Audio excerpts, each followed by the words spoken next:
ग्रंथ करण को काम जाते मेरे समाज सब पावे निज पद जी निज भाव सदा सुखम निज नो करो प्रकाश एवं विधि भवदुख तनि करे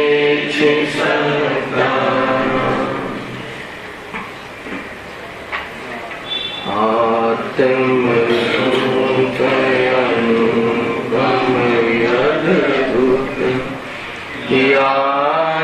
लखे भव सिंधु करो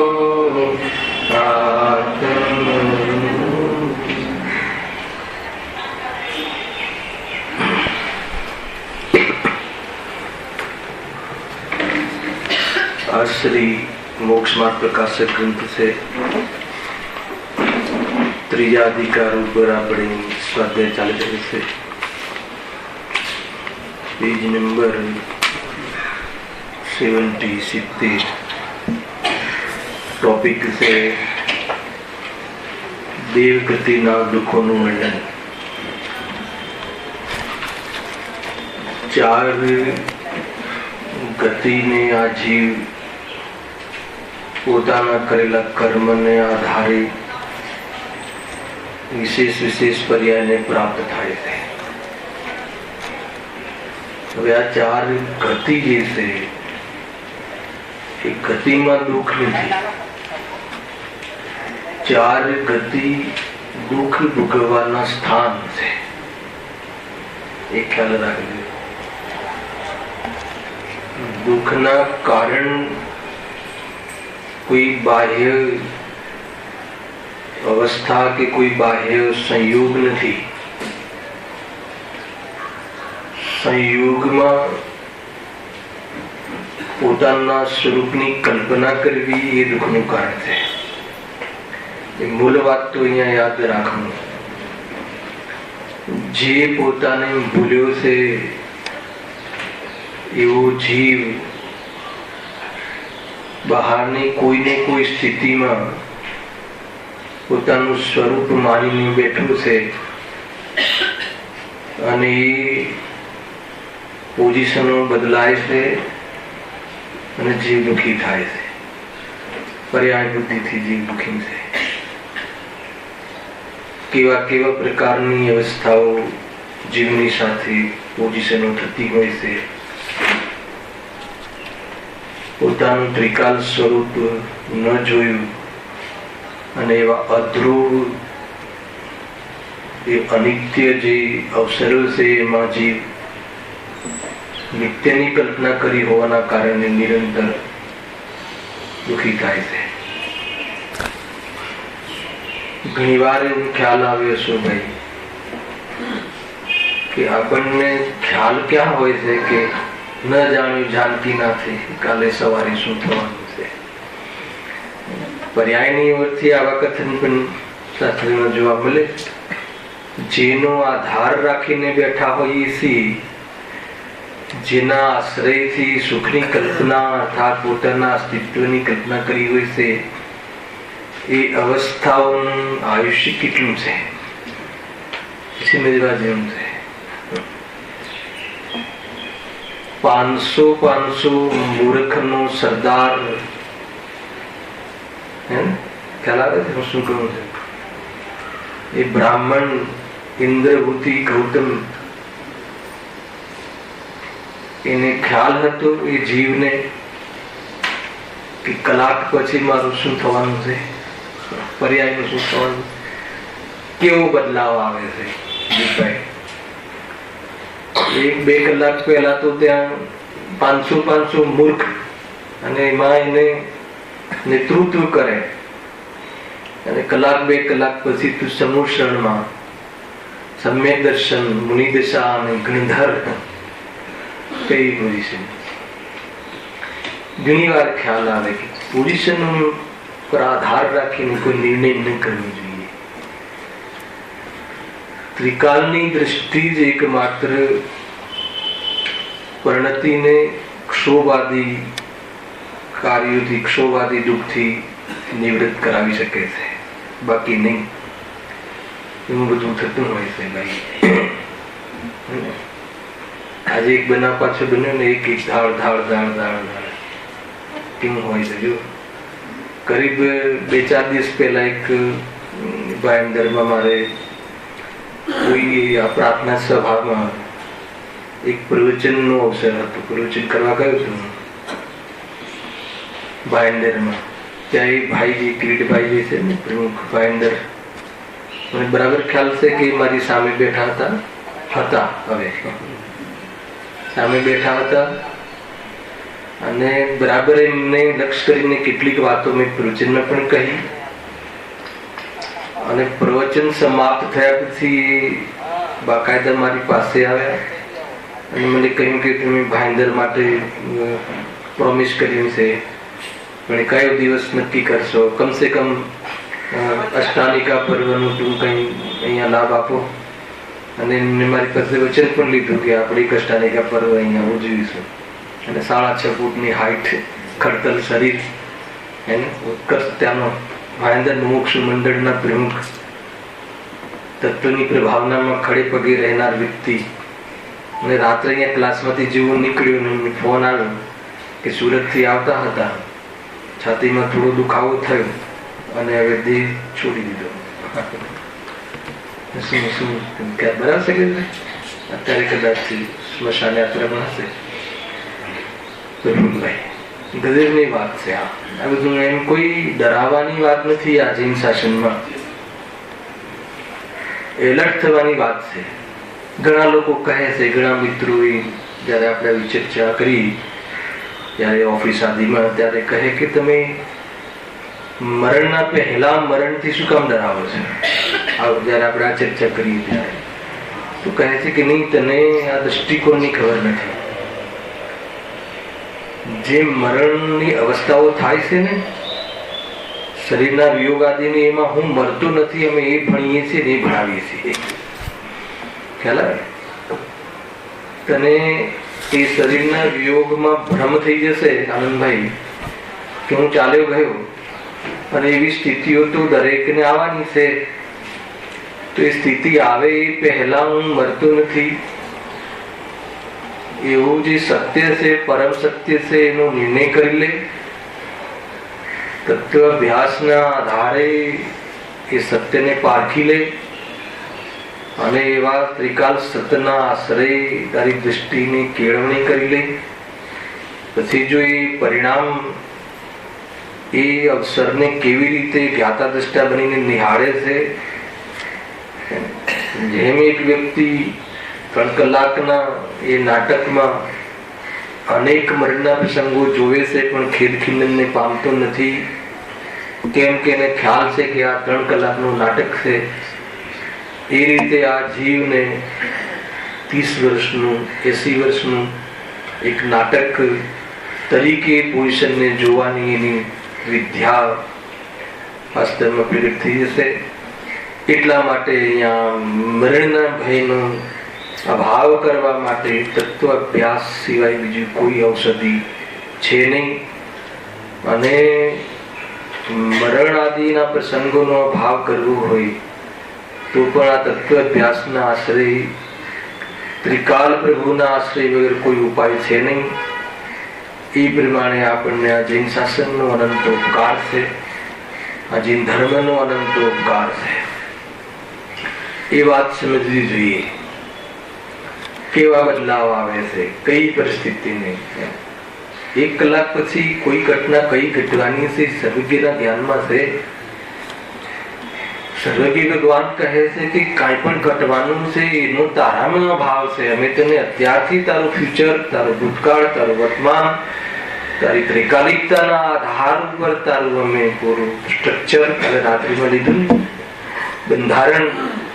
એક વખત તું તારા સ્વચતુષ્ટયને સુરક્ષિત છે એવું તું અનુભવ કરી લે. નહીં તો કે તારે દરેક અવસ્થાઓમાં મનુષ્ય ગતિની, દેવ ગતિની પર્યાયોમાં પણ અંતમાં વિલખે છે માસ. આત્મભાન વગર એ મણિરત્નના પ્રકાશની ઝાખપમાં જીવ હું ખતમ થઈ જઈશ એવા અનુમાનથી પોતે ભયને પ્રાપ્ત રહેશે. એવો દેવ ગતિનો દેવ પણ જ્યાં અમર દેવ કહ્યું છે, લાખો લાખો વર્ષનું આયુષ્ય છે, જ્યાં અમરત્વ કેમ કહ્યું છે? લાખો લાખો, મિનિમમ 10,000 વર્ષ એવી જાતિના ત્યાં આયુષ્યમાં પણ આ જીવને કહે છે કે એ 33 સાગરનું આયુષ્ય પણ ક્ષણિક છે. એ આયુષ્ય કર્મના આધારે દેહની સ્થિતિ છે અને આત્મા અનાદિ અનંત છે. એક વાર તું તારા એ અનાદિ અનંત ત્રિકાલિત્વ ધર્મને તું તારી પર્યાયમાં વિશ્વાસમાં ધારણ તો કર.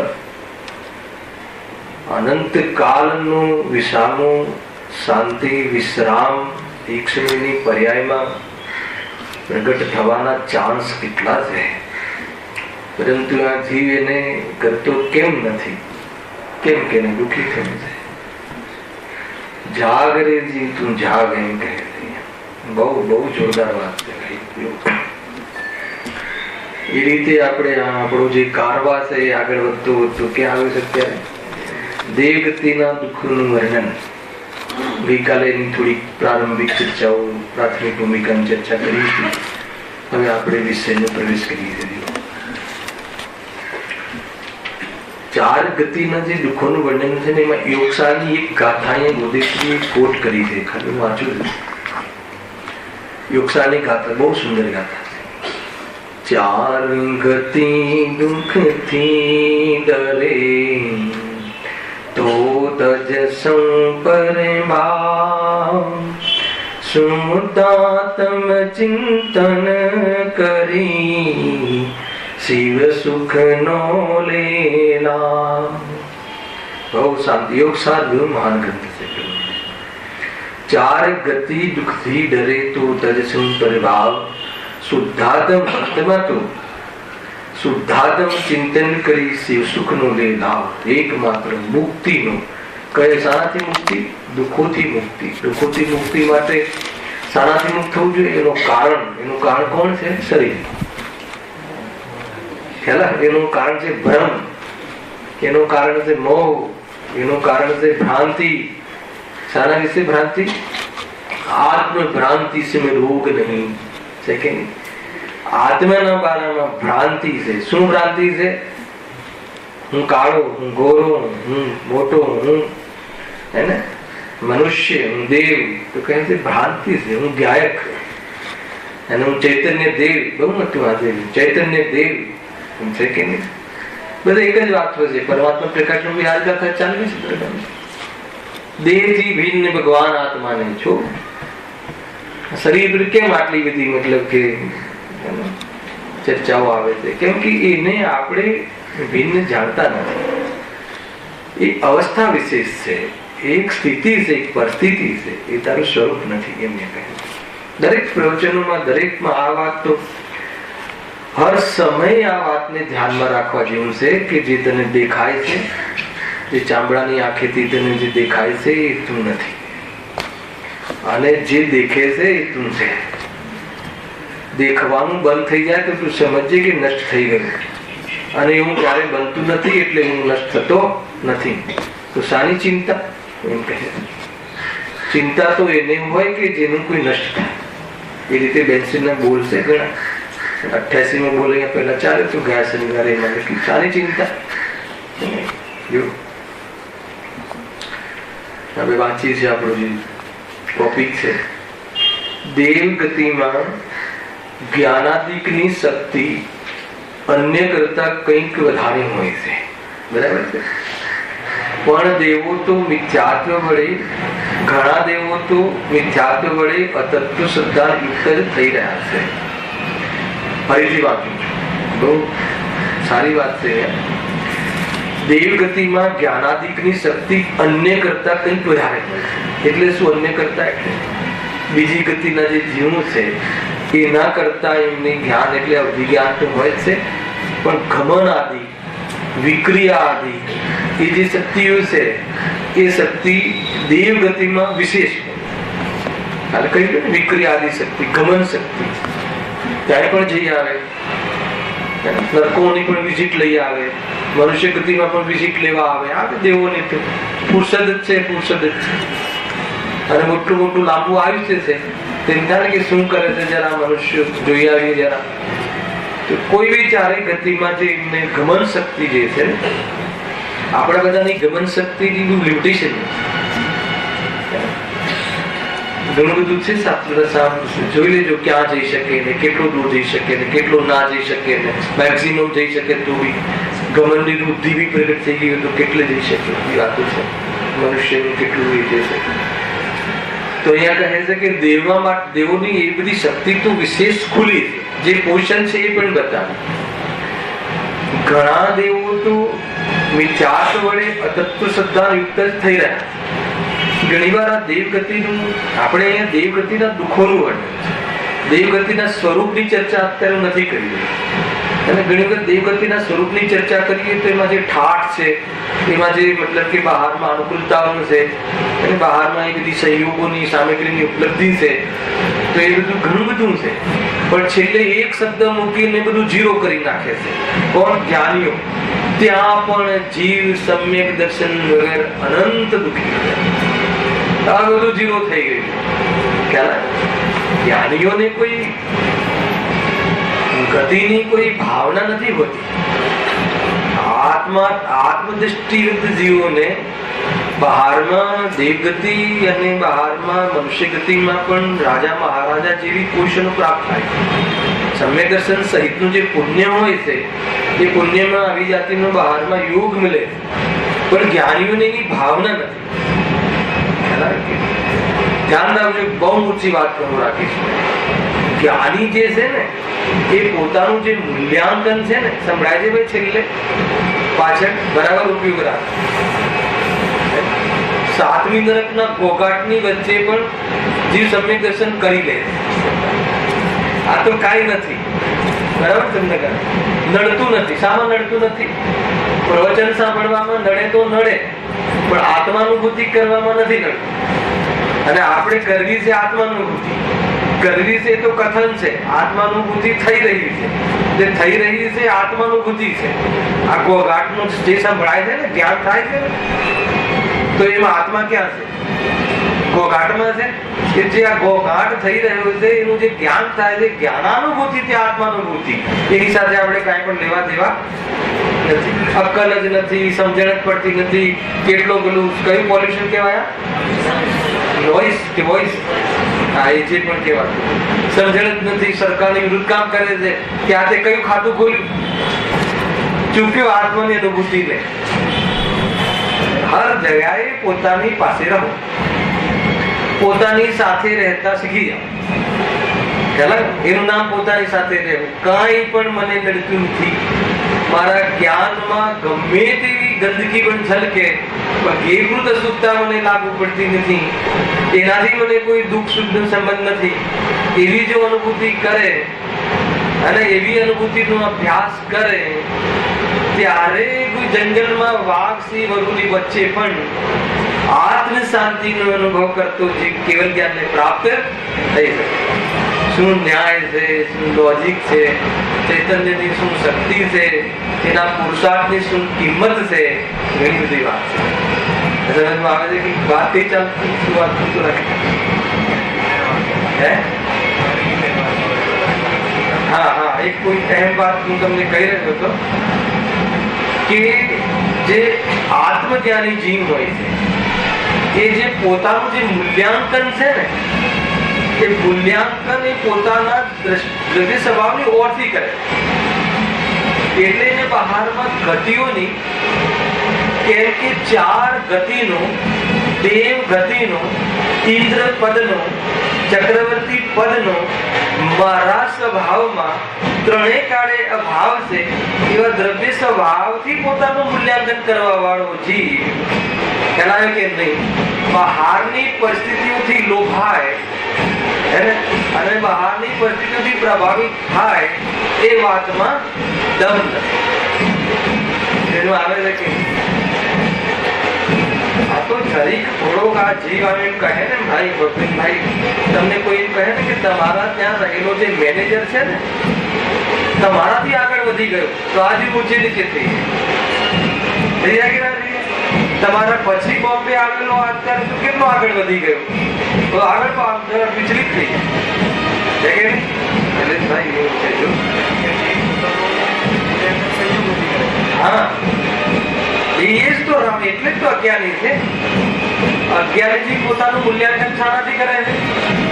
હું આ હાઈટ વાળો, હું આ હડતલ શરીરમાં, હું આ અને એ હું આ એ કેટલા કાળનું એને કેટલા કાળનો આનંદ ભાઈ બતાવો જરા, સાચો જવાબ આપો. કેટલા કાળ? અવાજ હોવા હોય તરત જવાબ. કેટલા કાળનો? કેટલા 80-90 વર્ષનું નહીં? ભવેનભાઈનું કેવું છે ક્ષણિક, તમારું કેવું શું થાય? એક સમયનું પણ નહીં ભાઈ, ક્ષણિક પણ નહીં. એ હું નહીં વાત ત્યાંથી સ્ટાર્ટ કરવાની છે. એ બહારની જે પરિસ્થિતિ છે એનું મૂલ્યાંકન એક સમય માટે પણ કરવું યથાર્થ નથી. એક સમયનું કહીને એ મારું સ્વરૂપ નથી એ મૂલ્યાંકન. આખી વાત ખ્યાલમાં આવે છે ને ભાઈ? ઉપયોગ જરા સૂક્ષ્મ રાખજો.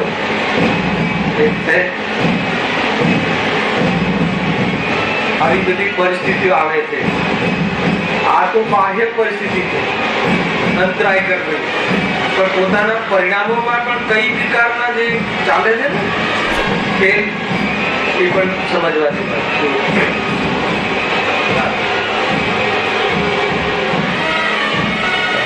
દેવ ગતિમાં આ શું બતાવે છે કે થોડી વાર પછી શાંત પડી જશે. કેમ લાગે છે? કેમ કે આ બધા જે ભાવો છે ને તમે 1 કલાક 2 કલાક વાહ કરો તો એ ત્રીજા કલાકે સુધરી જશે, શાંત પડી જશે. કેમ કે વયનો વેગ છે, કશાયોમાં સ્વરૂપ એવું છે, એક સરખી રહી શકતી.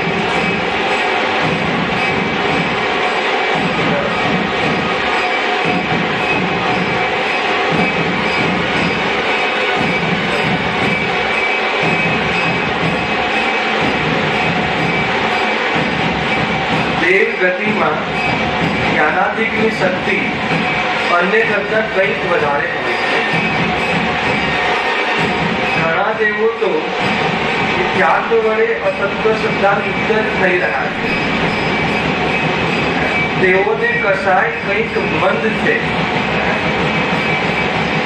ભગવતવાસી વ્યક્તર અને જ્યોતિષી દેવોને કસાય ઘણો મત નથી. ઉપયોગ બહુ ચંચળ છે તથા શક્તિ કંઈક છે તે દ્વારા કસાયના કાર્યમાં જ પ્રવર્તે છે. આટલી ચર્ચા આપણે થોડી પાછળ કરીએ છીએ.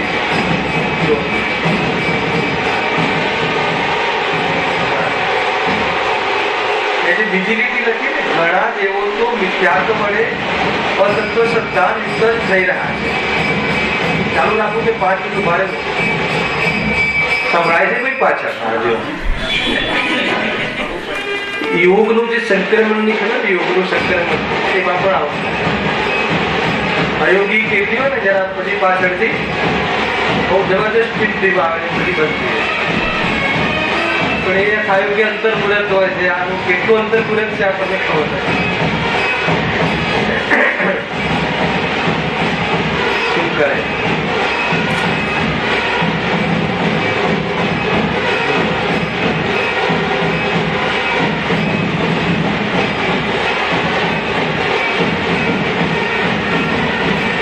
પહેલા અહીંયા દેવગતિના જે દેવો છે એની એક પરિસ્થિતિ બતાવી કે દેવગતિમાં જ્ઞાનાત્મકની શક્તિ ચાલે. બે મિનિટ વાળી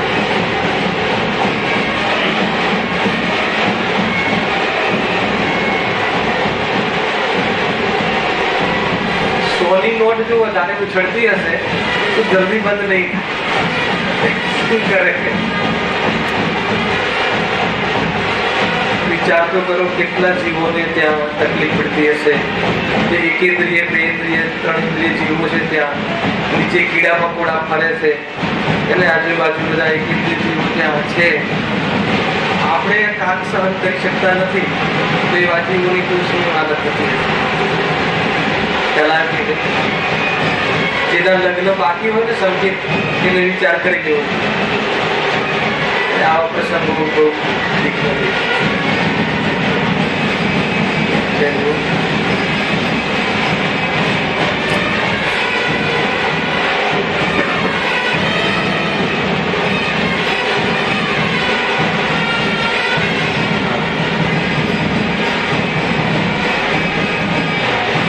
ગતિમાં જ્ઞાનાત્મિક શક્તિ અન્ય કરતા કંઈક વધારે હોય છે. ઘણા દેવો તો મિથ્યાત્વ વડે અતત્વ સિદ્ધાંત યુક્ત થઈ રહ્યા છે. એમાં શું કહેવું છે?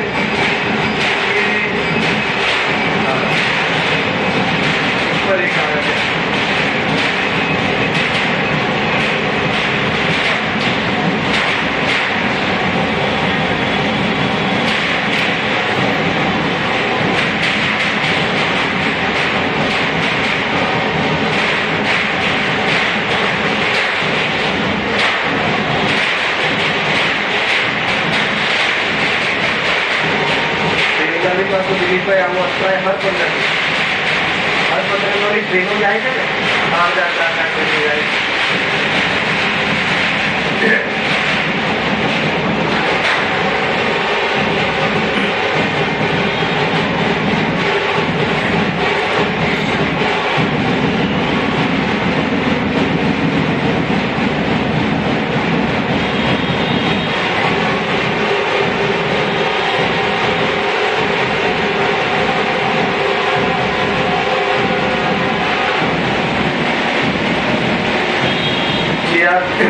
ગતિનું વર્ણન છે એની અંદર એક શૈલી છે. થોડીક શૈલીની ચર્ચા કરીએ આપણે કે જે ગતિને પ્રાપ્ત થયું, જે પર્યાયને પ્રાપ્ત થયું, ત્યાં પંડિતજી એના ધ્યાનની શું પરિસ્થિતિ છે અને દુઃખી જીવોની વાત છે, એના મોહની શું પરિસ્થિતિ છે, એની કસાઈની શું પરિસ્થિતિ છે, એ જીવના શરીરની કેવી રીતે સિચ્યુએશનો થાય છે, એ બધા જ પ્રકારની સાતાવેદની અસાતાવેદની શું સિચ્યુએશન છે, એ બધી જ પરિસ્થિતિઓનું વર્ણન કરે. અને એ પરિસ્થિતિમાં જીવ પોતાને ભૂલીને દુઃખી થાય છે. બસ આ આખા પૂરા પકડની શૈલી છે. અને એ શૈલીથી તમે આ પકડ ગમે ત્યારે આ પકડનો તમે અભ્યાસ કરો. ફરીથી કેવું પકડ છે, કેવી રીતે છે આ શૈલી? પર્યાય અપેક્ષા સંસારી જીવોના દુઃખોનું વર્ણન. પર્યાય અપેક્ષા સંસારી જીવોના દુઃખોનું વર્ણન એટલે શું? એ જે કોઈ પર્યાયને પ્રાપ્ત છે, અહીંયા આપણે દેવગતિની પર્યાય લેવી છે, તો દેવગતિની પર્યાયમાં જ્ઞાનનો શું રોલ છે, શ્રદ્ધાનો શું રોલ છે, ચારિત્રનો શું રોલ છે, અને કષાયનો શું રોલ છે, એ વખતે શરીરનો શું રોલ છે, તેના જન્મ મરણનો શું રોલ છે, તેનો જન્મ કેવી રીતે થાય છે, એના મરણની શું પરિસ્થિતિ છે, એના આયુષ્યની શું સિચ્યુએશન છે, આટલા કર્મ આવે કે નહીં, એને વેદનીય કર્મનો કેવો બહારમાં પ્રભાવ છે, તો આ બધી પરિસ્થિતિઓનું પહેલા વર્ણન કરે છે એક લીટીમાં. અને એ પરિસ્થિતિમાં જીવ દુઃખી કેમ છે તો કહે છે કે એ પરિસ્થિતિમાં જીવ પોતાને ભૂલીને જીવ દુઃખી છે. હરેક પર્યાયમાં, મનુષ્યની પર્યાયમાં પણ આપણે એ રીતે જોઈ આવ્યા, નારકીની પર્યાયમાં પણ આપણે એ રીતે સિચ્યુએશન જોઈ આવ્યા. એ પ્રમાણે દરેક પરિસ્થિતિમાં આપણે અહીંયાનું વર્ણન, આપણે અહીંયા પંડિતજીના માધ્યમથી જે વર્ણન છે એનો અભ્યાસ કર્યો. હવે એ રીતે દેવગતિમાં જ્ઞાનની સ્થિતિ શું કહી? અહીંયા જ્ઞાનની તો ઘણી શક્તિ છે, જે હોય કેવું પડે. અહીંયા સમ્યક દ્રષ્ટિ સૌધર્મની વાત છે, સૌધર્મની વાત છે કે ભવનવાસીમાં જે જન્મે છે મિથ્યા દ્રષ્ટિ જીવ, એની પણ વાત છે. બધા જ જીવો જે છે અવધિ જ્ઞાન બાય ડિફોલ્ટ હોય છે, એટલે એમની જ્ઞાનની શક્તિ તો ઘણી ઘણી ઉઘડી હોય છે, એનો નિષેધ નથી. પણ જ્ઞાન વધારે હોય અને અતત્વ શ્રદ્ધા ન હોય તો કેવી પોઝિશન?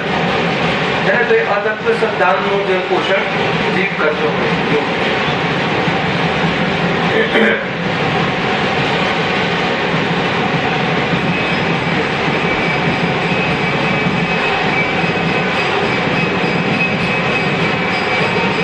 કસાયનો રંગ બરાબર ચડ્યો છે હે ને, જ્યાં સુધી આપણને એમ લાગે કે આ અત્યારે જે પોઝિશન છે ત્યાં એ સુખની સિચ્યુએશન છે કે દુઃખની સિચ્યુએશન, સુખમાં નાચે કે દુઃખમાં નાચે જી, તમને ખ્યાલ નહીં હોય કે એ જે બહારમાં જે છે ને એ પ્રકારની જે અણસમજણમાં પણ સુખ સમજીને જીવ નાચે. કોઈ વખત આપણે એવા પ્રસંગમાં ખુદ હોઈએ તો થોડી વાર જયારે 5 મિનિટ શ્વાસ ખાઈને વિચારવું જોઈએ કે આપણે કેમ નાચીએ, એને શું જવાબ મળે છે તો વિચાર કરવો જોઈએ.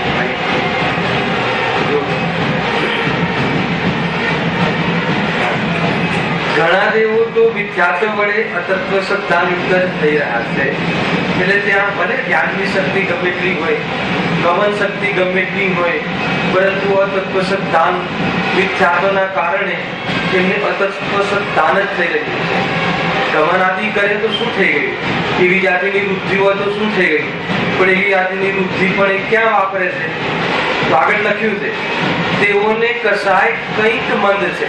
કસાયનો શું રોલ છે, નારકીની અપેક્ષાએ અહીંયા કસાય ઘણી મંદ છે, ત્યાં તો કસાય ઘણી તીવ્ર છે અને એનો ત્યાં વ્યવહાર પણ જોવા મળે છે. જો તેઓને કસાય કંઈક મંદ છે, ભવનવાસી, વ્યંતર અને જ્યોતિષી તેઓને કસાય ઘણો મંદ નથી, તીવ્ર છે ન કરે. અન્ય દેવોની ઉપરના દેવો જે છે વિમાનવાસી આદિ દેવો, એમની અપેક્ષાએ આમની કસાય ઘણો મંદ નથી, એનાથી ઘણી મંદ કસાય છે. જેમ જેમ જેમ જેમ ઉપર જાય, ઉપર એટલે સ્વર્ગોમાં પહેલી સ્વર્ગવાળા કરતા બીજી સ્વર્ગવાળાની કસાય ઘણી મંદ છે, ત્રીજી સ્વર્ગવાળાની કસાય ઘણી મંદ છે, તેમાં 16મા સ્વર્ગવાળાની કસાય તો ઘણી મંદ છે. એટલે જેમ જેમ જેમ ઉપરના સ્વર્ગો જે છે એમાં ત્યાં દુઃખ ઘણું ઓછું હોય. કઈ અપેક્ષાએ ઉપર જેમ જેમ સ્વર્ગ જાય તેમ સામગ્રી ઘણી હોય, ઠાઠ ઘણો હોય, અનુકૂળતાઓ ઘણી હોય, એટલે એ કસાય ઘણી ઘણી મંદ થતી જાય. તો બહારના પણ સુખનું જે કહેવામાં આવે છે એ કસાયની મંદતાના કારણે ત્યાં ઘણું ઓછું દુઃખ હોય છે, અર્થાત મંદ દુઃખ હોય છે એમ કહ્યું. ઘણી બધી વાતો છે ભાઈ. જુઓ, ઘણા દેવો તો મિથ્યાત્વ વડે અતત્વ સિદ્ધાંતયુક્ત થઈ રહ્યા છે, તેઓને કસાય કંઈક મંદ છે, ભલે મિથ્યા દ્રષ્ટિ છે પણ કસાય કેવી છે, મંદ છે. ખ્યાલ, કસાય અને મિથ્યાત્વમાં અંતર પાડજો. કેવી તત્વ સિદ્ધાંત તો વિપરીત છે, પોતાને દેવ તો માને છે પણ કસાયો કેવી છે, ત્યાં મંદ છે. મંદ કસાય હોવાના કારણે ત્યાં કોઈ એવી જાતિના પ્રસંગો બનતા નથી, લડવાના અને ઝઘડવાના અને એવું બધું ત્યાં કસાયો કોઈ એવી વિશેષ બનતી નથી. હા, ભવનવાસી, વ્યંતર અને જ્યોતિષી દેવોને કસાય ઘણો મંદ નથી. 4 પ્રકારના દેવ છે, 4 નિકાય દેવ કહ્યું ને, ભવન, વ્યંતર અને જ્યોતિષી, અને ચોથા કયા, વિમાનવાસી. એમાં 3 જે દેવો છે એમને કસાય ઘણો મંદ નથી, અને વિમાનવાસી દેવો જે સ્વર્ગોમાં વિરાજમાન છે એવા જે દેવો છે એમની કસાય આ દેવોની અપેક્ષાએ ઘણી મંદ હોય છે. એટલે ત્યાં એક પ્રકારથી આકુલતા ઘણી ઓછી હોય છે. પણ આત્મદ્રષ્ટિની સાથે કોઈ સંબંધ નથી. કસાય મંદ હોય તો આકુલતા મંદ હોય છે, અને કસાયનો અભાવ હોય તો આકુલતાનો અભાવ હોય છે. એ વાત અહીંયા મુખ્ય રાખવી. જે ભવનવાસીના જે સ્થાન છે, વ્યંતરના જે સ્થાન છે, પછી જ્યોતિષીના જે સ્થાન છે એ ક્યાં છે ખબર છે કોઈ? ભવનવાસી જેવો જે દેવો છે એ નીચે રહે છે. ક્યાં રહે છે? નીચે. પહેલી જે પૃથ્વી છે નરક ગતિની, કઈ નામ શું છે? રત્નગળા. એના 3 ભાગ છે, પંખ ને ખર ને બધા. તો એમાં જે ત્રીજો વિભાગ પડે ત્યાંથી નરક સ્ટાર્ટ થાય છે, અને પહેલા જે 2 વિભાગ છે ઉપરના ત્યાં ભવનવાસી દેવોના મોટા મોટા ભવન હોય છે. મતલબ આપણે વિચારી ના શકીએ અત્યારે હાઈ રાઈઝ સોસાયટી એની સામે ના નહીં પડે, એટલા મોટા મોટા ભવન હોય છે, અને એ ભવનમાં જૈન ચેતાને હોય છે. દેવગતિના દેવો ચાહે અસુર દેવ હોય કે ચાહે વ્યંતર દેવ હોય, નિયમથી એમને ચેતાલયમાં જતા હોય છે અને ત્યાં જિનેન્દ્ર ભગવાનના દર્શન આદિ મુખ્ય રૂપથી કરતા હોય છે વ્યંતર દેવ ઉપર. અને એ ત્યાં એક પ્રકારથી એક જાણવા જેવી બાબત છે. અને એના પછી જે વ્યંતર દેવો છે એ ક્યાં રહે છે? બધાને વ્યંતર દેવોમાં સંબંધી સમજવામાં બહુ રસ છે. કાલે થોડીક વાત કહી તો હજુ કહેજો આમાં, એ કેમ કે વ્યંતર દેવો બહુ કામમાં આવે એટલા માટે. એ ક્યાં રહે? ચંદ્રકાંત નહીં તો એમને પણ ત્યાં વનવાસી દેવો જ્યાં રહેતા હોય ત્યાં પણ ભવન હોય છે, મધ્યલોકમાં પણ રહે છે, દ્વીપ સમુદ્રો એમાં પાણી પર પણ રહે છે ને, એ ક્યાંય પણ રહે, વૈકૃત શરીર હોય છે. અને જે પહાડો વન જે હોય, જ્યાં નિર્જન જે હોય ને બધા સ્થાનો, ત્યાં એ જગ્યાએ સ્મશાનો છે, એ પીપળ જે આદિના જે પેડ હોય, બહુ ઝાડી હોય, ત્યાં એ જે જાતિના વ્યંતર દેવો રહેતા હોય છે, ડરતા નહીં પણ પેલા. અને એ પ્રમાણે એવી જાતિના ત્યાં દેવો રહેતા હોય છે. જે પણ ભવનવાસી, વ્યંતર અને જ્યોતિષી, આ ત્રણ પ્રકારના દેવોમાં જે મિથ્યાદૃષ્ટિ જે હોય ને એ જ ઉપજે છે. અને અહીંયા મિથ્યાત્વ સહિત હોય, પરંતુ એમને મિથ્યાત્વ સહિત બધા નિયમો બહારના વ્રતાદિનું બહુ પાલન કર્યું હોય તો એ વાજીઓ કસાયની મનતાના કારણે ત્યાં ઉપજે છે. ત્યાં જઈને સમ્યક દર્શન પ્રાપ્ત કરી શકે છે, એની ના નથી, પરંતુ ત્યાં કોઈ સમ્યક દૃષ્ટિ જેવી ત્રણ પ્રકારના દેવોમાં ત્યાં કોઈ ઉપજતું નથી વ્યંતરાદિમાં. તો મેં ગઈકાલે બી આ થોડી વાત કરી હતી. અને એ જે વ્યંતર દેવો હોય છે, આગળ લખ્યું છે જુઓ કે ઉપયોગ બહુ ચંચળ છે તથા શક્તિ કઈ છે તે દ્વારા કસાયના જ કાર્યોમાં પ્રવર્તે છે. આ ભવનવાસી આદિ ત્રણ દેવો કયા ને, વ્યંતર, ભવનવાસી ને જ્યોતિષી. જ્યોતિષી દેવો ક્યાં રહે છે? એ ઉપર મધ્યલોકમાં જ છે એવી, અને એ અધોલોકમાં નથી, ઉર્ધ્વલોકમાં નથી એ દેવો ઉપર. અને કઈ યોજન ઉપર છે અહીંયાથી. અને એક જે તારાઓ છે, પછી સૂર્યચંદ્ર છે, પછી નક્ષત્ર છે આદિ જે છે ને, પછી ગ્રહ છે, તો એ પ્રમાણે એ બધા જે એમના વિમાનો છે અને એની અંદર આ દેવો ત્યાં રહેતા હોય છે. તારાદેવ નથી, સૂર્યદેવ નથી, સૂર્યદેવોનું વિમાન છે. તો એ જગ્યાએ ત્યાં દેવગતિના દેવો રહેતા હોય. ત્યાં મનુષ્ય જઈ શકતા નથી, મનુષ્યની ગમન શક્તિ ત્યાં નથી, ભલે મધ્યલોકમાં હોવા છતાં. ખ્યાલ આવે કે નહીં?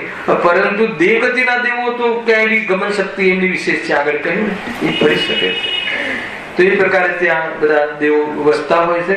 અને એમાં જે વ્યંતર દેવો તો બહુ મતલબ એ બી 10 પ્રકારના છે ભાઈ વ્યંતર દેવો. કાલ તમે 8 કહ્યું, 10 પ્રકારના છે. તો કુતૂહલ આદિ તથા વિષયાદિ કાર્યોમાં જ તેઓ લાગી રહેલા હોવાથી એ વ્યાકુળતા વડે તેઓ બહુ જ દુઃખી છે. અને કુતૂહલ અને કઈ પ્રકારના એવી જાતિના રડે ને હસે ને કઈ પ્રકારના બધા આકારો કરે ને બસ એમાં વ્યસ્ત રહે છે વ્યંતર દેવો આદિ. અનેક પ્રકારના આકારો કરે એટલે એ મનુષ્યના શરીરમાં પણ પ્રવેશ કરે. કાલ કોઈ સંગીત કહેતો હતો ને, એ પ્રવેશ કરે બાકાયદા. એક શરીર વૈકૃત શરીર છે એમને તો એમાં પ્રવેશ કરે, એને સતાવે, એને રડાવે, ક્યારેક હસે, ક્યારેક રડે, કાંઈનું કાંઈ કુતૂહલ કરે. હે ને? આત્મા આમે અભૌતિક છે અને દેવોના શરીર તો વૈકૃત હોય છે. એ આપણે ચામડા ને હાડકા વાળા શરીર નથી હોતા એમના. તો એ રીતે ત્યાં પ્રવેશ કરતા હોય છે, જેની સાથે લેનદેન હોય એ પ્રમાણે વાત ચાલતી હોય છે. ગઈકાલે મેં થોડીક વાત આ કરી હતી, કેમ કે આવી બધી માન્યતાઓ બહુ ચાલતી હોય છે કે ભાઈ અમને જે વિમાનવાસી જે દેવો છે ને એ દેવો અહીંયા હાલ પંચમ કાળમાં અહીંયા આવતા નથી. એ ધ્યાન રાખજો. સમય દૃષ્ટિ દેવોની તો વાત જ નથી, એ તો અહીંયા આવવાનો પ્રશ્ન જ નથી આવતો. પંચમ કાળની મુખ્યતાથી વાત છે. ચતુર્થ કાળમાં તો બધા આવતા હતા. ચતુર્થ કાળમાં તો ઘણા દેવો આવતા હતા, કેમ કે તીર્થંકરોના જન્મ થાય છે તો એ 12 તીર્થંકરોની સાથે રમવા આવે, હે ને, એમની સાથે ક્રીડા કરે, એમની સાથે ગેમ રમે. સમજમાં આવે ને? એ રીતે દેવો પહેલા તો આવતા હતા. એમનો ખોરાક ને એમનું વસ્ત્ર આભૂષણ ને બધું એ જ પૂરું કરતા હતા. એટલે અવર જવર રહેતી જ હશે. મને ઘણી વાર આમ કોઈ મધુર કલ્પના કરવા જેવી છે કે કેવું થતું હશે. આપણે ત્યાં ખબર છે ગામડાઓમાં, આપણે તો ગામડાઓમાં રહેલા ને ભાઈ, તો શું થાય કે ત્યાં કોઈ ખાલી બોમ્બે થી કોઈ આવી જાય ને ગામડામાં, બોમ્બે થી, તો બી ગામડાના છોકરાઓ એની પાછળ ફરે. આવા કઈ આમ, કેમ કે એક તો અહીંયા ભલે 50 ફૂટમાં રહેતો હોય, મુખ્ય રૂપથી દરજી નામની કોમ પેલા અહીંયા આવી મોસ્ટલી. આવડી જગ્યામાં ક્યાંય બી રહે અને સીવે, પણ દેશમાં આવે એટલે અપ ટુ ડેટ ડ્રેસ ને એકદમ જોરદાર ચકાચક થઈને આવે. એટલે જે ગામડાના છોકરાઓ બિચારા ક્યાંય બી કેવી રીતે રહેતા હોય તો એની પાછળ પ્રભાવિત થઈને ફરે. ખાલી બોમ્બે થી કોઈ આવે તો ખ્યાલ રાખે. તો એ બધી પરિસ્થિતિઓ જોયેલી છે કે બોમ્બે થી આવે, કોઈ બોમ્બે થી આવે તો બોમ્બે થી અહીંયા બધા સેલિબ્રિટીને મળીને આવતો હોય જાણે, અને એ પ્રમાણે ઓલી સ્ટોરી કહે, એ પ્રમાણે બધી મુખ્યતા હોય. તો આ તો દેવગતિથી કોઈ દેવ આવે, કોઈ આગળ લઈ લો. અત્યારે કોઈ ફોરેનર્સ આવે તો બધા જ આપણે કોણ છે, ક્યાંથી આવે છે, શું છે. તો જે ફોરેનર્સ આવે મનુષ્ય, તો આ તો દેવગતિનો દેવ આવે. હા, યમ હે ને, બધા જોતા જશે યમ આવે ને તો કેવા ક્યાંથી આવે, કેવી રીતે આવે. તો ત્યાંથી કોઈ દેવ આવતા હશે અહીંયા, તો એ વખતે બાલ તીર્થંકરની સાથે રમતા હશે, એને પરિચય બી કરાવતા હશે. એટલે ફેમિલીમાં તો મોટા લોકો છે તો કમ સે કમ ફેમિલીમાં તો વાત કરાવતા હશે ને, કોણ છે, શું છે, તમે ત્યાં શું ચાલે છે. એને દેવો તો દેવગતિના દેવો પાસે ઘણી વિદ્યાઓ હોય છે. આપણી ભાષાઓ એમને બોલતા આવડે ને સમજતા આવડે, એવી જાતિની એમનું જ્ઞાનનો ઉઘાડ હોય છે. અને એટલે આપણી ભાષા તમે સંસ્કૃત બોલતા હોય તો સંસ્કૃત બી બોલે, કઈ બહુ પ્રોબ્લેમ નથી. આ બધું છે, તમે વાંચો, બધું છે. કે આ તો આપણે અહીંયા દેવગતિનું સ્વરૂપ બી નથી લીધું, એટલે જ કહું છું હે ને. પરંતુ આ તો દુઃખોની ચર્ચા કરવી છે આપણે. તો અહીંયા વ્યંતર દેવોની જે વાત છે ને, તો હવે આમ કાલે કહ્યું હતું મેં કે ચંદ્રગુપ્ત મૌર્યને જે એક વિમાન જે દેવગતિમાં પાછું જતું દેખાયું, તો એના ફળમાં આચાર્યને પૂછ્યું કે આનું શું ફળ છે. તો કે આ બધા એવી જાતિનો કાળ આવશે કે દેવગતિના દેવો પણ અહીંયા આવે, જે વિમાનવાસી દેવો અહીંયા નહીં આવે. પેલા તો બહુ દેવો બધું સંચાલન કરે ત્યાંથી ભાઈ, અને ઇન્દ્રના આસનો તો ઘડી ઘડીમાં ડોલે, ધાડ ફટાક કંપાયમાન થાય. ત્યાં અહીંયા ભગવાનનો જન્મ થાય ને ત્યાં ડોલે ને 7 હાથ દૂર જઈને સો ધર્મેન્દ્ર નમસ્કાર કરે ભગવાનને, બધું દેખાય. તો અવધિજ્ઞાન હોય છે ને. પેલા ચતુર્થ કાલમાં પણ આદિનાથ મુનિરાજ જયારે એમને આદિનાથ રાજા ઋષભ કુમારે જયારે દીક્ષા લીધી, તો એની જોડે 4,000 દેવોએ દીક્ષા લઈ લીધી વગર આત્મભાન હે ને. દ્રવ્યલિંગી મુનિરાજ સમજી લો. હવે એ વખતે નિયમ છે કે જે મુનિરાજ, જે તીર્થંકર મુનિ હોય, એમનું મુનિ અવસ્થામાં વાણી નથી કરતી, ઉપદેશ નથી હોતો, એક શબ્દ પણ મતલબ બોલતા નથી. વિચાર કરો. અને જયારે તીર્થંકર થાય ત્યારે એમની દિવ્ય ધ્વનિ કરે છે, અને જે તમામ જીવોને મતલબ કે કલ્યાણમાં નિમિત્ત બને છે. કેવી જાતિની સ્વરૂપ રચના છે. તો એ વખતે હવે મુનિરાજો તો બાકીના જે મુનિરાજ હતા તો ભ્રષ્ટ થવા લાગ્યા, કઈ ખબર પડે નહીં, કોઈ વિધિ ખબર નહીં. પ્રથમ તીર્થંકર, પહેલી જ વખત મુનિરાજ હે ને. હવે કેવી તમે વિચાર કરો, 200-250 વર્ષ પછી પહેલા શાંતિસાગર મહારાજ થયા આપણે ત્યાં, કે જે કલ્પના જ નહીં હોય કે કેવી રીતે દીક્ષા લેવી, કેવી રીતે કરવું થાય ને પ્રથમ આ યુગમાં. તો એ કેવી રીતે ખબર પડતી હશે. તો એ શાસ્ત્ર વિદ્યમાન છે. એ વખતે તો ત્રીજા કાળના અંતમાં હું દાવશ્રેણી જ્યાં થાય નહીં એવી જગ્યાએ ત્યાં તીર્થંકર, પ્રથમ તીર્થંકર આપણા થાય, અને મોક્ષ ત્યાં થયો અંતમાં. વાંચી લીધું તમે હે ને. હું દાવશ્રેણી કાળમાં થાય, બાકી ત્રીજા કાળમાં બહુ ભૂમિ હોય છે. અને અંતકાળમાં એમને અસી નસી કૃષિનું જે પણ બધું શીખવાડીને થઈ. મારે એ બતાવું હતું કે 4,000 જે દેવો હતા ને ભાઈ, અરે 4,000 મુનિરાજો, તો એ ભ્રષ્ટ થવા લાગ્યા. એમાં કેટલાય મુનિ ફળ ફૂલ ખાવા લાગ્યા, અને આહારની વિધિ ખબર નહીં. તો પછી દેવગતિથી દેવો આવ્યા. ખ્યાલ આવે કે દેવો આવ્યા, અને બરાબર એમ કે આ વિધિ નથી, કપડા પહેરી લો એમ. એવું પુણ્ય બી તો જોઈએ ને, કે અત્યારે તમે કઈ પણ નથી શકો. એવી જાતિના પુણ્ય જોઈએ, એવી જાતિની બહારમાં સ્થિતિ જોઈએ. તો ઘણું બધું કહ્યું કે આ છે, પણ એ બધું ટાઈમ ટુ ટાઈમ થાય છે. ઘણી વખત હવે 6 આહાર ન થયો તો દેવને આવવાનું મન ન થયું. હવે એ વખતે તો બસ એ છે એમ છે.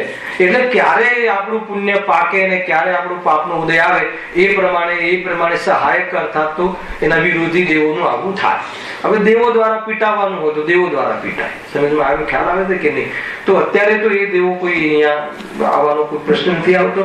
જે અહીંયાથી મહાપુરુષો, જે ટોડરમલજી, ગુરુદેવશ્રી, જે શ્રીમદ રાજચંદ્ર આદિ, જે પણ સમ્યક દર્શન હતું જેમને, અને જે લોકો દેવગતિને પામ્યા, તો એ કઈ અહીંયા આવીને આપણને અનુમોદના કરે છે ને એવો ભાસ થઈ શકે એ વાત જુદી છે.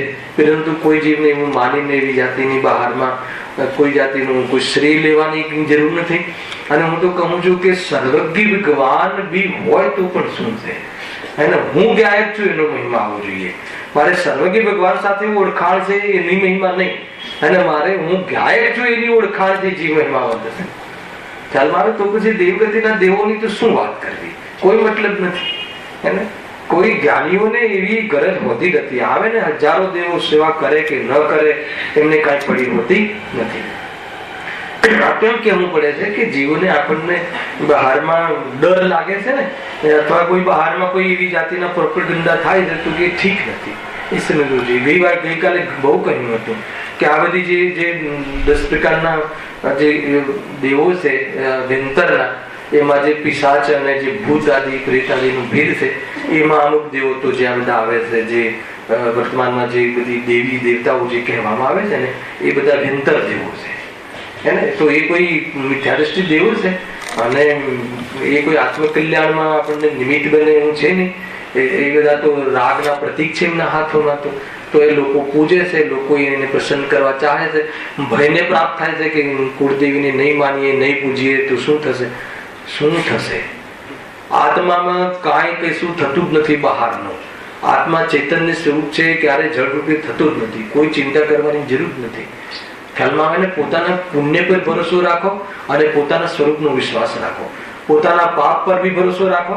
પાપના ઉદયમાં તીર્થંકર કે ધર્મેન્દ્ર કે દેવેન્દ્ર કે દેવગતિના જે સુપિરિયર દેવો છે એ આવી જાય તો પણ કઈ સહાયક બનતા નથી. અરે એમનું માર્ગદર્શન આપણી બુદ્ધિ બેર મારી જાય છે પાપના ઉદયમાં, કે એમનું માર્ગદર્શન આપણે કામમાં નથી આવતું. પછી વાત તો બીજી દૂર થઈ ગઈ. સમજમાં આવે છે કે નહીં? શુદ્ધાત્માનું યાદ સુધી આવતી નથી જયારે તીવ્ર પાપના ઉદયમાં જીવનું પરિણામ તીવ્ર થાય છે. તો ઉદયમાં નહીં, ઉદય તો ભલે હોય, તીવ્ર ઉદયમાં પણ જીવ નિર્ણય કરી શકે છે. ઉદય તો નડતો નથી, આપણે શનિવારના ક્લાસમાં ભણી ગયા. તો આ રીતે સમજવું. આમાં કોઈ વખત આ ગતિનો કોઈ વિસ્તારથી ચર્ચા કરીશું તો ઓર એની ચર્ચા કરીશું. પરંતુ અહીંયા જેટલી આપણે મનમાં જે મેલ છે અને દેવો પ્રત્યે આપણી જે ખોટી ભ્રાંતિ છે અને કોઈ અથવા કોઈ ભય છે, ભ્રાંતિ અને ભય બે મટાડી દો. હા, કોઈ મતલબ નથી. કોઈ લાલ લીલો પીળો કોઈ દોરો તને તારે એક તુચ્છ પદાર્થ કે જેનામાં ચેતનતા છે કે કઈ કશું જ નહીં. બહુ ચાલે છે ભાઈ, તમને તો ખ્યાલ નથી. જાઓ તિજારા ને મહાવીરજી ને એને બહુ બધા ડોલતા હોય છે. ભૂતળાઓ પ્રેત લાવે ને બોલાવડાવે ને આવે તો આવે. વ્યંતર દેવો આવે છે, હીન દેવો આવે છે, તુચ્છ દેવો આવે છે, નિકૃષ્ટ દેવો આવે છે, કુતૂહલ કરે છે. આ લખ્યું ને, ઘણા પ્રકારના કુતૂહલ કરે છે, ઘણી પ્રકારના નાચ કરે છે, ઘણી પ્રકારનું થતું હોય છે, બનતું હોય છે, કઈ બહુ મોટી વાત નથી. અને ઘણા કુતૂહલ કરે. ગામડાઓમાં પહેલા આ બધું ભાઈ બહુ જોવા મળતું. એના મારે પોતાની ઘણી વાર આવા બધા પ્રસંગો બનેલા છે કે ત્યાં એક આંબાનું ઝાડ છે, ત્યાં જનરલી વાસ કરે ઝાડમાં, નિર્જન સ્થળમાં. તો ત્યાં એક રાત્રિમાં બાળક પડેલું, આમ રડતું હતું. તો મારા ફાધરે એને ઉઠાવી લીધું કે આટલું જે બાળક રડે છે, કોઈ છૂટી ગયું છે. તો જેમ જેમ હદ આગળ વધતી ગઈ ગાડી, એમ બાળક મોટું થતું ગયું. ખ્યાલ આવી ગયો, કેમ કે દેશમાં આ બધું કેટલા અનુભવ થાય. તો પછી ત્યાં છોડી દીધું. તો એ તો અદ્રશ્ય પણ થઈ જાય. એમાં કઈ તો ઘણા રૂપ લે, ઘણા બધા. તમને એમ લાગે કે હાલ કોઈ અપ્સરાઓ જઈ રહી છે અને થોડી વાર પછી કઈક મતલબ કે ડાકણનું સ્વરૂપ આવી જાય અને કઈ બી આવી જાય. તો એવા કુતૂહલ કરે છે. અને એવા કુતૂહલ કેમ કરે છે ખબર? અહીંયા શું લખ્યું કે એવી પરિસ્થિતિથી જીવ બહુ દુઃખી છે. કેમ કે કુતૂહલ કેમ કરે છે કે એવી જાતિની કસાયો આવે છે અને બીજાને ભય પ્રાપ્ત કરાવીને સુખી થવા માંગે છે. એ એનું અતત્વ શ્રદ્ધા. અને એનાથી બીજો જીવ તો એનું લક્ષ્ય કરીને દુઃખી થાય છે અને સ્વયં પણ આકુલિત થાય છે. અને એ પ્રમાણે આત્મદર્શન વગર આજે કદાચ વ્યંતરદેવ થઈ પણ ગયો તો શું થઈ ગયું? ભવનવાસી થઈ ગયું તો પણ શું થઈ ગયું? વિમાનવાસી થઈ ગયું તો પણ શું થઈ ગયું? અને 12મા સ્વર્ગ સુધી તો ગ્રહિત મિથ્યા દ્રષ્ટિ પહોંચે છે અને નૈમિક ગ્રહિત સુધી તો અગ્રહિત મિથ્યા દ્રષ્ટિ પહોંચે છે. સમ્યક દ્રષ્ટિઓ પણ જાય છે. વિમાનવાસીમાં સમ્યક દ્રષ્ટિ, મિથ્યા દ્રષ્ટિ બધા જીવો જાય છે. પણ મિથ્યા દ્રષ્ટિ મંદ કશાય જે અહીંયા કર્યું હોય ને, આપણે દ્રવ્યલિંગ પણ ઉધાર કર્યું હોય અને મુનિ દશા ગ્રહણ કરી હોય અને આત્મભાન રહિત હોય તો એવા જીવો નૈમિક ગ્રહિકમાં બધા જ ઉપજે એમ નહીં, કોઈ એવા ઉપજે છે ત્યાં. તો નૈમિક ગ્રહિકની પણ બહુ વિશેષ ચર્ચા છે. એના પછી જેટલા સ્વર્ગો છે એ સ્વર્ગોમાં માત્ર મિથ્યા દ્રષ્ટિ, સમ્યક દ્રષ્ટિ જીવો હોય છે. ત્યાં મિથ્યા દ્રષ્ટિ જીવો નથી પહોંચતા. એ પ્રમાણેની પણ ચર્ચાઓ ત્યાં આવે છે. ખેર હવે હું વિષય આગળ આપણે જે અહીંયા દુઃખની વાત કરવી છે, આ થોડીક જાણકારીના પણ પ્રસંગો હોય છે. કોઈને કાંઈ પણ આ સંબંધી કોઈ વિકલ્પ હોય, કોઈ શંકા હોય તો તું કહે, પૂછે, સભામાં પૂછે, મને બહાર છૂટ્યા પછી પણ પૂછે, પણ કોઈ ભ્રમ ન રાખે. હે ને? કે આ ભ્રમ ભાઈ દિલીપભાઈ બહુ ચાલે છે, બહુ ચાલે છે. કે નહીં ઘરમાં એક દેવની સ્થાપના કરવી જોઈએ, કુળદેવીની સ્થાપના કરવી જોઈએ, ને તો ઘરનું આમ થશે ને તેમ થશે ને કોઈ પદાર્થનો કોઈ પથ્થર લાવે ઘરમાં લાલ પીળો એમાં સ્થાપના કરે ને ધ્રુજે તો એમ લાગે કે દેવ કોપાયમાન થયા, કાયનું કઈ કરે છે. શું કરે? બને અમારે વચ્ચે એક એક્સિડન્ટ થયેલો હતો, કોઈ ત્યાં મરણને પ્રાપ્ત થયો, કોઈ વ્યક્તિ, કોઈ ચોર આવેલો ઉપરથી પડ્યો ઓફ થઈ ગયો. તો પછી ત્યાં જે બધા કામદારો ડરે કે ભાઈ કઈ ભૂત હશે, અને એને ખબર છે આ કોઈ સત્યનારાયણની પૂજા કરાવવા વાળો છે નહીં આ શિવ. તો ઘણા કહે કે કોઈ અહીંયા એક વિધિ કરાવી દીધી હોય તો આમ છે તેમ છે, કે કોઈ તો કશું નહીં. તો તમે નહીં માનો કે ભાઈ કે ત્યાં ડાઈઝ હોય ને લોખંડની, હવે આમ ઊભી મૂકી હોય તો સ્વાભાવિક છે ને આમ ગોળ હોય એટલે થોડીક તો આમ ખસે ને, તો બસ થોડી ખસી હશે. યોગાનો યોગ તો સવારે બસ એ જ વાયકા કે નહીં અહીંયા છે એ છોકરો અહીંયા પ્રેત બની ગયું છે અને આ બધી રાત્રે ડાયો બધી હલાવે છે ને કરે. શું સમજે? આ બધી આ રીતે ચાલ્યા જ કરે, ભ્રમ થઈ ગયા જીવને. અને કુદરતી આજે આપણે ચર્ચા કરી અને આજે જ કઈક અણબનાવ બને તો કે જો તમે પદ્માવતી અને તમે કાળી માતા અને અંબે માતાનું જે તમે નિરૂપણ કરેલું ને એટલે થઈ ગયું. કાંઈનું કાંઈ જોડે, કાંઈનું કાંઈ એની સાથે સંકટ કરીને જોડે છે અને જીવ પરેશાન થાય છે. આ એટલા માટે તમને આ વાતો સ્થૂળ લાગશે, પણ અહીંયા જીવ હજી તો અટક્યો છે એટલા માટે હું કહું છું. હે ને? કેમ કે અહીંયા તમે બહુ આષ્ટીથી ઊંચી વાત ગાયત્રી ને વેદ વિજ્ઞાન અને જોરદાર ભક્તિ સહિત બધું સાંભળ્યું છે તો તમને એમ લાગે કે આમાં હજુ કેટલાય જીવો છે. અહીંયા બેઠેલા પણ જીવો હોય છે, નથી હોતા એમ નહીં. ક્યાંય ને ક્યાંય અંદરમાં ડર રહેલો હોય છે ભાઈ હરેશભાઈ. તો એ પછી કરે છે પછી એને આપણે તો જ્ઞાતા દ્રષ્ટા રહીને કરવું એમ કરીને કરે. અને આ દોરો બંધાવો પણ દોરો હું નથી એમ કહીને બંધાવો તો મેં સાંભળેલું છે આ રીતે વક્તવ્ય. અને આપણે ક્યાંય ભગવાન માની લેવા છે, થઈ ગયું તો લાભે થઈ જશે ને ભિન્ન તો માની જ છે. તો કે એવું ન હોય, એવા જીવને ડર હોય નહીં. એક દોરા ઉપર વિશ્વાસ છે, ભગવાનની આ વાણી પર તને વિશ્વાસ નથી. અને આશ્ચર્ય છે કે તારા મોહનું, અને મોહની પણ મતલબ કે મહિમા જુઓ, મોહની મહિમા. પંડિતજી ગઈ વાત કે મોહની મહિમા તો જુઓ. અને પ્રત્યક્ષમાં મનુષ્ય ભાવમાં અને પ્રત્યક્ષમાં દુઃખ દેખાય છે પરંતુ એને દુઃખ ભાસતા નથી. જો તો ખરા મોહની મહિમા. એમ ઘણી વાર આપણને અંદરથી હલી જઈએ, અંદરમાં આપણી જે મોહની ભાવના ફીકી પડી જાય. એ માટે આવી ચર્ચાઓ પણ અપેક્ષિત છે. અને ક્યાંય વિચારો જીવ ભ્રમથી બોળવાઈ જતું હોય અને એકમાત્ર સર્વજ્ઞ દેવ, વિતરાગી દેવ, એને આ શરણ જે છે એક જ છે. આ સર ઝૂકે તો એના શરણોમાં ઝૂકે, એ સિવાય અન્ય જગ્યાએ ધડને કપાવવું હોય તો આજે કપાઈ જાય. એને બિરંદુ ઝૂકવાની કોઈ વાત નથી. એવી જાતિની અંદરની પાકી દ્રઢતા જૈન ધર્મ પર, તત્વ જ્ઞાન પર, બહારના આજે દ્રવ્યાદિના સિદ્ધાંતો પર અટલ વિશ્વાસ રાખીને પોતાના જીવનમાં મોજથી રહેવું જોઈએ. પૈસા આવે તો બી મારામાં કાંઈ આવતું નથી, જાય તો મારામાં કાંઈ જતું નથી, શરીરમાં રોગ થાય તો મારામાં થતો નથી. બોલો તમારે કયા વેંતરદેવની જરૂર છે? ડોક્ટરની જરૂર નથી. આ જે મતલબ સુવૈદ્ય આપણા આગળ પધાર્યા છે, પ્રભુ શ્રીમંદર ભગવાન આપણા આગળ આવ્યા છે. અને એમની વાણીમાં અત્યારે ત્યાં પણ વર્તમાન તીર્થંકર શ્રીમંદર ભગવાન વિદેક્ષિત અને ત્યાં અત્યારે ગર્જના કરીને કહે છે કે ચૈતન્ય દેવ સુરક્ષિત છે. વિશ્વના તમામ પદાર્થો પોતાના દ્રવ્ય ક્ષેત્રકાલ ભાવમાં સુરક્ષિત છે. તો એનો એ પ્રમાણે તું બહારની ચિંતા પણ છોડી દે અને તારી પણ ચિંતા છોડી દે. ખ્યાલ આવે કે નહીં? ચિંતા રહિત થવું અને આત્મા આનંદ કરવો એ આત્માનો પર્યાયનો વર્તમાન પર્યાયનો ધર્મ છે. એ ધર્મને તું અંગીકાર કર. બસ આ મૂળ વાતો છે. એટલા માટે કોઈ જાતિની કોઈ ટેન્શનની વાત નથી. સારું ટેન્શન? કોઈ ટેન્શન છે ભાઈ? બતાવો ટેન્શન હોય તો કહો, અહીંયા ઉપાય છે. અને આ દીક્ષને આ શું કહેવાય કે આ ડોક્ટર જે છે ને આપણે મુનિરાજાચાર્ય કુમકુમ દેવાદી એમની આ લખેલી બધી વાતો છે, સિદ્ધાંતો છે. એ પ્રમાણે પોતાને કેળવવું જોઈએ. શું કહે છે? હા, કુતૂહલાદિ એમની પાસે શક્તિઓ તો છે પણ એ શામાં યુઝ કરે છે? વૈકલ્પિક શક્તિ છે પણ બીજાને ડર કરાવવા, કુતૂહલ પેદા કરાવવા તથા વિષયાધિકારીઓમાં જ તેઓ લાગી રહેલા હોવાથી વ્યાકુળતા વડે તેઓ દુઃખી જ છે. વૈમાનિક દેવોમાં ઉપરના દેવોમાં વિશેષ મંદ હોય છે. શું મંદ હોય છે? કષાય. શક્તિ પણ વિશેષ છે, શક્તિ પણ વિશેષ છે પણ કષાય ઘણી મંદ. શક્તિ વિશેષ હોય અને કષાય મંદ હોય તો દુરુપયોગ ન કરે, ખ્યાલ આવ્યો કે નહીં? સદુપયોગ કરે, હે ને? જેને કહેવાય ને કે માનો કે કોઈ એવા વ્યક્તિના હાથમાં તલવાર આપી દઈએ તો શું થાય? ધડ ઉડાવી દે ને બધાના. ખ્યાલ આવે? તીવ્ર કસાઈ હોય અને એને બંદૂકનું રિવોલ્વરનું લાયસન્સ મળી જાય તો એ શું કરે? ખ્યાલ આવે કે નહીં?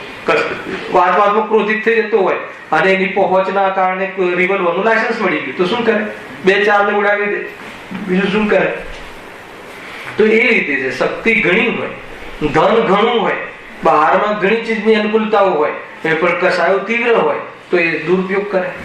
વિદ્યા ઘણી હોય, હર ચીજમાં લઈ લો, જ્ઞાન ઘણું હોય, હે ને, પરંતુ કસાય તીવ્ર હોય તો એ જ્ઞાન સામે યુટિલિટી કરે, ભવ ધારવામાં નિમિત્ત બને. શરીરમાં આવે છે કે વેપાર કરી નાખે જ્ઞાનનો, વેચવા લાગે જ્ઞાનનો.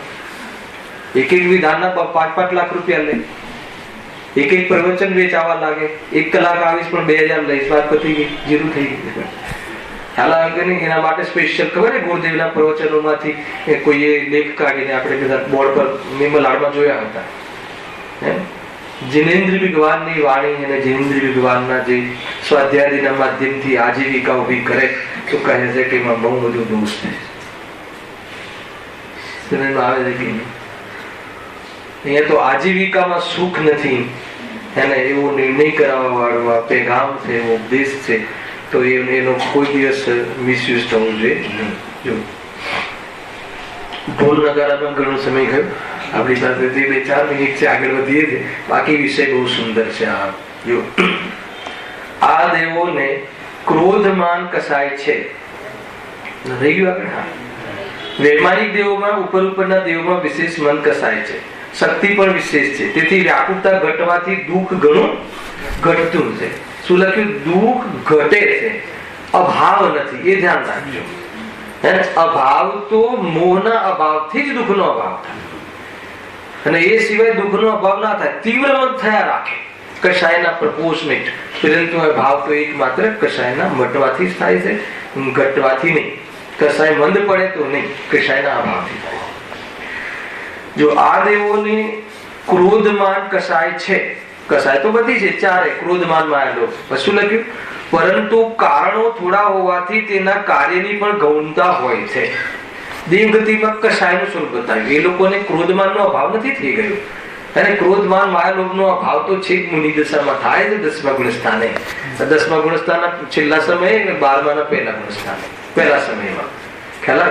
તો ક્રોધમાન માયાલોભ છે, એમાં ક્રોધ અને માન પહેલા 2 લીધી. એ કસાયનું ત્યાં કસાય તો છે, પરંતુ શું નથી? એ કસાયના અવસર નથી, એ કસાયનો વેપાર નથી. નરકમાં શું કહ્યું? ક્રોધમાન, તીવ્ર ક્રોધમાન કસાયો છે, અને એ ક્રોધમાનના કાર્ય પણ તોડફોડ જોવા મળે છે. પણ દેવગતિમાં એવી જાતિનો કોઈ પ્રયોગ જોવા મળતો નથી, પણ વાસના રૂપે ક્રોધમાન કસાયો તો રહેલી છે. એના કાર્યની પણ ત્યાં ગૌણતા હોય છે.